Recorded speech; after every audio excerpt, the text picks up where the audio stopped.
குழந்தைகளுக்கும் குழந்தை மனம் கொண்ட அதிசய டிவி நேயர்களுக்கும் அன்பான வணக்கங்கள். என்ன குழந்தைகளா, எல்லாரும் எப்படி இருக்கீங்க? மிக்க மகிழ்ச்சி. இன்னைக்கு வந்துட்டு கன்னிக்கோவில் ராஜா ஐயா அவர்கள் எழுதியிருக்கக்கூடிய ஆதித்யாவின் நீலக்குடை அப்படிங்கிற ஒரு சிறார் இலக்கிய நூலிலிருந்து குறுக்கே வந்த மான்குட்டி அப்படிங்கிற ஒரு கதையத்தான் குழந்தைகளா பார்க்க போறோம். ஒரு சிறிய கிராமத்துல சங்கவி அப்படின்னு ஒரு பொண்ணு இருக்கா. அவங்க அப்பாவும் பொண்ணும் அம்மா எல்லாரும் குடும்பத்தோட மகிழ்ச்சியா வசிச்சுட்டு வராங்க குழந்தைகளா. இது அப்பா வந்துட்டு வாரம் ஒரு முறை அல்லது வாரத்துக்கு 2 முறை பார்த்தீங்கன்னா சந்தைக்கு போவாரு. சந்தைக்கு போயிட்டு திரும்பி வரும் பொழுது ஒரு சூரியகாந்தி தோட்டத்தை கடந்து வரணும். அந்த சூரியகாந்தி தோட்டத்தின் மீதான அதீத பற்றினாலேயே எப்பவுமே சங்கவி என்ன பண்ணுவான்னா அப்பாவோடைய சந்தைக்கு போயிடுவா. மிதிவண்டியில தான் இவங்க சந்தைக்கு போயிட்டு திரும்பி வருவாங்க.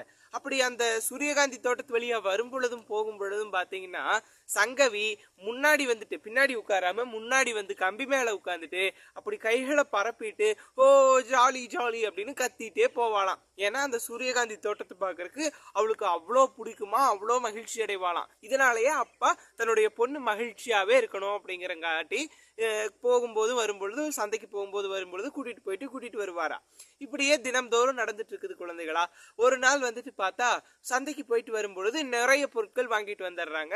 சூரியகாந்தி தோட்டத்துக்கு அருகில வரும்பொழுது அப்பா ஒரு நிமிஷம் வண்டியை நிறுத்துங்க, நான் வந்துட்டு முன்னாடி உட்காந்துக்கிறேன், அந்த கம்பி மேல உட்காந்துக்கிறேன், நீங்க சூரியகாந்தி தோட்டத்து வழியா ஓட்டிட்டு போங்கன்னு சொன்ன உடனே அப்பா சொன்னாராமா, இல்லம்மா இன்னைக்கு நாம கயிறும் எடுத்துட்டு வரல, பொருளும் கொஞ்சம் நிறைய வாங்கிட்டோம், பின்னாடி வச்சு கட்ட முடியாது, நீ புடிச்சு உட்காந்துக்கோ, நாளைக்கு அல்லது இன்னும் 2 நாள் கழிச்சு நம்ம வருவோம் இல்லையா, அப்ப வந்துட்டு நான் கயிறு எடுத்துட்டு வந்துடுறேன், பொருளே அதிகமா வாங்கினாலும் பிரச்சனை இல்லை, பின்னாடி வச்சு கட்டிக்கலாம், உன்னை முன்னாடி வச்சு உட்கார வச்சுட்டு போறேன், நீ மகிழ்ச்சியா வருவியாமா அப்படின்னு சொன்ன உடனே இல்லப்பா எனக்கு இப்பவே உட்கார வைக்கணும்ப்பா, எங்கேயாவது கயிறு கிடைக்கும்பா அப்படின்னு சங்கவி சொல்றா. அப்பா இருந்துட்டு இல்லம்மா அதாவது சிக்கலாயிருமா, நிறைய பொருள் இருக்குது, கொஞ்சம் அமைதியா இருமா, இன்னைக்கு ஒரு நாள் போயிடலாம், நாளைக்கே அல்லது இன்னும் 2 நாள் கழிச்சு கண்டிப்பா நம்ம வருவோம், அப்ப நான் உன்னை முன்னாடி உட்கார வச்சுதான் கூட்டிட்டு வருவேன், அப்படி இல்லாட்டி நம்ம வீட்டுக்கு போயிட்டு திரும்பி இன்னொரு முறை கூட வரலாமா அப்படின்னு சொன்னங்காட்டி சங்கவி கேட்கறதாவே இல்லப்பா நீங்க வரும்போது என்ன ஜாலியா உட்கார வச்சு கூட்டிட்டு வந்தீங்கல்ல, இப்ப போகும்போது வீட்டுக்கு போகும்போது என்ன கண்டிப்பா உட்கார வைக்கணும் அப்படின்னு அடம் பிடிக்கிறா,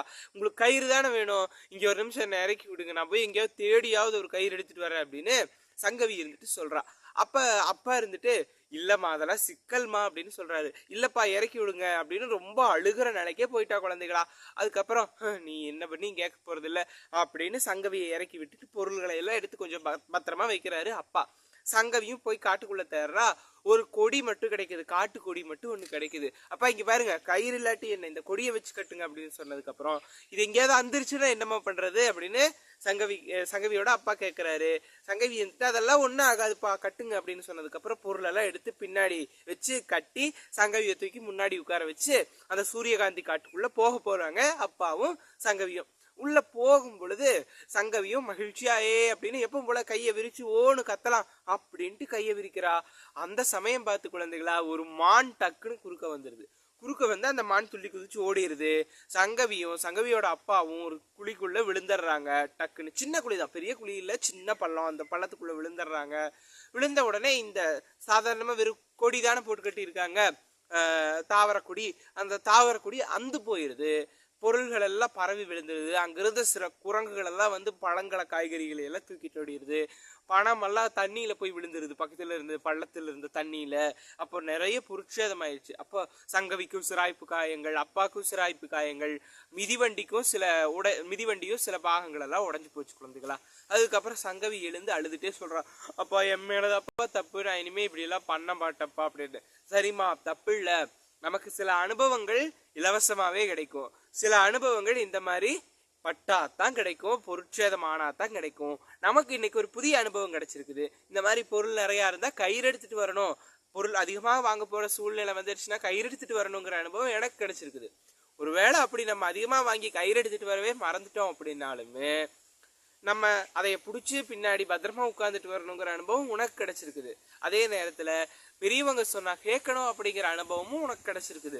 அதனால இலவசமா கிடைச்சாலும் சரி, பொருள் சேதத்தோட கிடைச்சாலும் சரி, அனுபவம் ரொம்ப நல்லது, அனுபவம் உனக்கு கிடைச்சிருக்குது சங்கவி அப்படின்னு அப்பா சொன்னாரு. அப்புறம் 2 பேரும் மகிழ்ச்சியா கிளம்பி போனாங்க குழந்தைகளா. எப்படி அனுபவங்கள் நம்மை உருவாக்கக்கூடியது குழந்தைகளா, அனுபவப்பட வேண்டும். தீ அப்படின்னு புத்தகத்துல படிக்கிறோம். ஆனா உண்மையிலேயே தீயை தொட்டு பார்த்தா தான் அது சூடா இருக்குன்னு தெரியும். தீ சூடா இருக்கும் அப்படிங்கறத தாண்டி தீயை தொட்டு பார்த்தா தான் அது சூடா இருக்குது அப்படிங்கிறது நமக்கு தெரியும். அதனால சில அனுபவங்கள் நல்லதுதான் குழந்தைகளா. நன்றி, வணக்கம்.